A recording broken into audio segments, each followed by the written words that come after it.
இலங்கையின் புதிய அதிபராக அனுரகுமார திசநாயக்க பதவியேற்றார். நாட்டின் மறுமலர்ச்சிக்காக தாம் பாடுபட போவதாக அவர் கூறியுள்ளார். அனுரகுமார பதவியேற்றதை அடுத்து இலங்கையின் பல்வேறு பகுதிகளில் மக்கள் கொண்டாட்டங்களில் ஈடுபட்டனர்.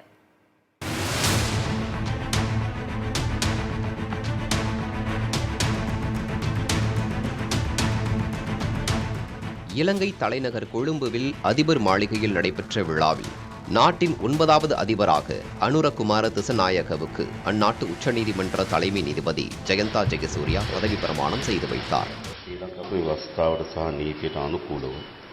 අවංකව ඉටු කරන බවටද ශ්‍රී ලංකා ජනජයට පක්ෂපාත වන බවටද මාගේ උපරිම ශක්ති ප්‍රමාණයෙන් ශ්‍රී ලංකා ප්‍රජාතාන්ත්‍රික සමාජවාදී ජනරජයේ ශ්‍රී ලංකාවේ දේශය තුල වෙනම රජයක් පිහිටුවීමට.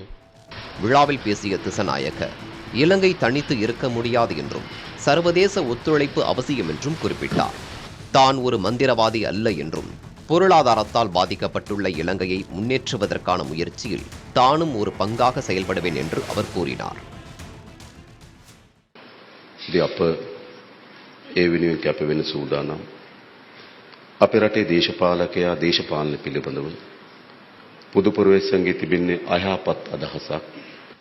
මැතිවරණයේ ඡන්ද ප්‍රකාශයට පත් කිරීම හා පාලකෙක් ඒ වගේම මේ අර්බුදය නිමා කිරීමේදී පොදු පුරවැසියන්ට සියලු ශේෂ්ත්‍රවල රැඩිසාල වගකීමක් තිබෙනවා.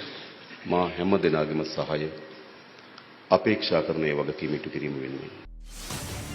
பதவியேற்புக்கு பின் எக்ஸ் தளத்தில் பதிவிட்ட அனுர திசநாயக்க நாட்டின் மறுமலர்ச்சிக்கான புதிய யுகத்தில் தனது கடமையை நிறைவேற்றுவேன் என்று கூறியுள்ளார். சீன அதிபர் ஷி ஜின்பிங் உட்பட பல்வேறு நாடுகளின் தலைவர்களும் அனுரவுக்கு வாழ்த்து தெரிவித்துள்ள நிலையில் பிரதமர் நரேந்திர மோடியின் வாழ்த்துக்கும் அவர் பதிலளித்துள்ளார். ஒட்டுமொத்த பிராந்தியத்திற்கும் இருநாட்டு மக்களுக்கும் நன்மை பயக்கும் வகையில் இருநாட்டு உறவை வலுப்படுத்துவோம் என்று கூறியுள்ளார்.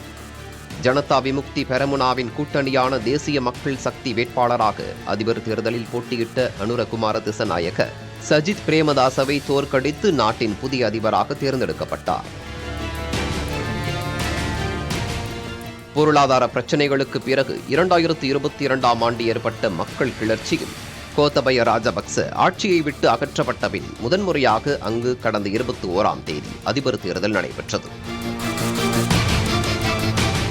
புதிய அதிபராக அனுரகுமார திசநாயக்க பதவியேற்றதை அடுத்து யாழ்ப்பாணத்தில் அவரது ஆதரவாளர்கள் பொங்கலிட்டு மகிழ்ச்சியை வெளிப்படுத்தினர்.